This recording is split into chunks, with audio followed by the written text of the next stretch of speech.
Welcome back to another video. This one is on the 5 best tips for AQ3D. Last week I did a live stream and people were talking about the scaling in the Moistverse. I was then prompted to make a video about it, but I decided to expand on that idea, which led me to this video. Big thanks to Kiba and those in the live stream who started this ball rolling. If you guys enjoyed this video, do me a favor and tap that like button, smash the subscribe, and turn on the notifications so you don't miss any of my uploads. Let's get started. The first tip. Watch the ads for Dragon Crystals. You can do that by going into the upgrades, and then in the Dragon Crystals section, you'll see where the commercials are. After you've watched the ad, you'll be getting free Dragon Crystals, and you can continue to watch them until they're all used up, earning yourself more free Dragon Crystals. Another way of earning free Dragon Crystals is by opening your daily chest. Not to mention you get a bunch of other nice loot. If you're playing on PC or Mac, you're going to notice you don't have any commercials. That is because it's for mobile only. However, you can use an emulator like the Mimu Player or BlueStacks to watch those commercials. Tip number 2, scaled items. Now this can save a lot of time when you're farming for items at your level. First of all, when you are progressing through the story, you will be unlocking items as you go. But if you are getting to a level where there are no items at your level, or it's going to take too long to farm the items at your level or something like that, and you're looking for better stats, there are some nice options which are scaled items. Now there are several different scaled items throughout lore, but there's very limited selection. One of the most popular places for scaled items is in the Moistverse. Now if you don't find the Moistverse here at this particular spot, you're going to be finding it in the side stories. You will find it under here. But for now, it is in the main section because it's still a special event currently going on. And once here, you can basically fight just about any mob because there's pretty much every mob in this area drop the items. However, down here, you'll find a slew of the items that you want. The nice thing is you can find every single piece that you would need in this, including weapons. So that is a nice bonus. Not sure if this guy, okay, that guy didn't drop anything because they are not 100% drops. However, you will notice some of these things which I was able to obtain, and you'll notice that the stats on them are for level 3, even though I am level 4. Now the reason why is because these items are scaled one level lower than what your level is. So if your level is level 4, these will be scaled at level 3, and that is how that works. Let me bump myself up to level 5, which requires a little bit of grinding to do that. Alright, I'm level 5 and I got a item from one of the things here, so I'm just going to leave before I die, which is going to be any second. Unless I can get away. Haha. And let's check out the stats here. So this is a level 4 because I'm level 5, and you can see the stats are definitely an improved version of my current helm, which I have equipped. So this is why scaled items are really good, come in super handy. Another location for scaled items is in the Greengard Forest. However, if you are just starting out, you're going to find that it is locked and you need to explore it in order to unlock it. But there is a workaround behind that. You could go into your adventures menu, and in the main story under Greengard, you can just go right to Greengard. If you can't do it that way, then you can just run all the way through because the exit right up here goes to Battleon. So just go outside the door of Battleon and then just head along the path. You'll come right to Greengard Forest. So when you get to this location, you're going into the cave up here. This is the Dricken Cave. And you'll see the Dricken over there. I'm not going to go all the way over there, but you're going to see that Dricken right there. Now, it is a higher level, and it's going to whomp you if you're a low level. But this item, this monster does drop scaled items as well, so that is another option. However, it is not the better option.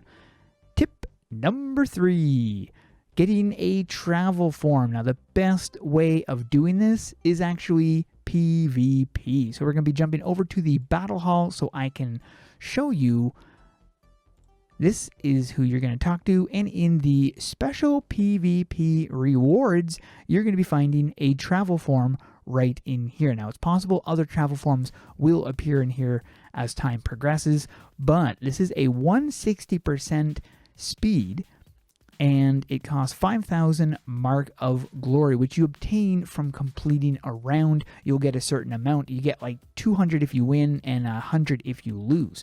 So it's going to take a while to do it, but this is definitely something you can do. Also, another thing is this right here. You can get 600 of these every day just by winning 3 matches, which is a little bit tricky to do, but if you really want to get that thing, this would be one of the fastest ways of obtaining a travel form. Now, there are other methods of obtaining travel forms. If you have a lot of dragon crystals, you can just go right ahead and buy them with dragon crystals in certain collections and stuff.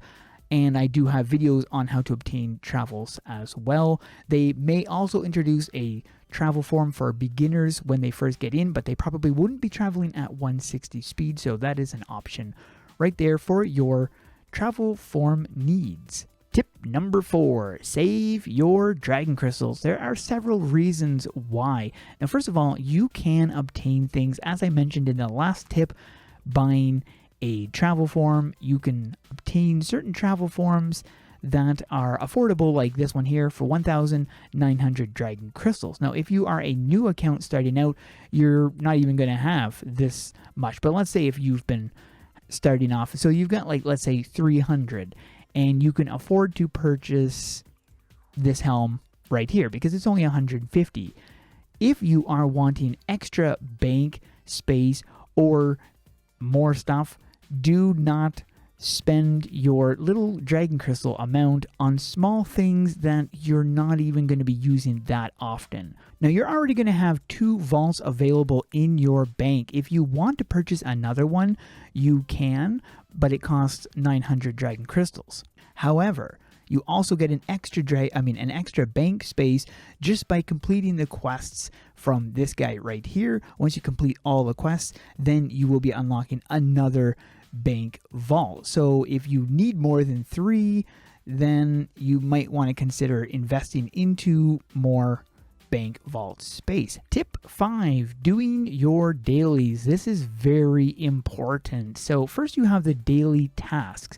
Now these, as you note, you're going to be getting a lot of gold and a lot of XP from completing 8 tasks. You can also get a lot of XP and gold just from doing the regular tasks. So do all of the tasks that you can because you're getting good amount of gold and XP for completing that. Not to mention you get some sandstorm runes, which you can then use to enhance your items, so definitely worth it. Another thing is your classes. Now, if you need to jump, let's say if one of these things are not unlocked and you want to unlock them, you will have an option which will take you to the trainer that has this quest or the daily quest that you would need to do. So every day work on one of the dailies that you want to do, and it's very simple because you can just interact with whoever it is that you've got the daily task and then accept it. Keep in mind, you can only do 1 class trainer per day, so make sure to choose the class that you're working on to unlock. In the pet shop, you're also going to be finding dailies you can do as well, and you've got 3 options. You can only choose one of them, so if you want to do a super quick one, it gives you 5 things, but the bigger ones give you more, so it really depends on how fast you want to unlock pets. But you can get these things right in the training things. You'd be finding the different pets in here, and it tells you how many pet feeds you need to unlock them. So if you're wanting free pets, this is something you would really want to make sure you're doing your dailies to get those. But there we go. I hope these tips helped you guys out. If you have any questions, post them in the comments below. I'd like to give a big thank you to my Raven Squad members for all the support that they show me, and big thanks to you guys for watching. We'll see you in the next one.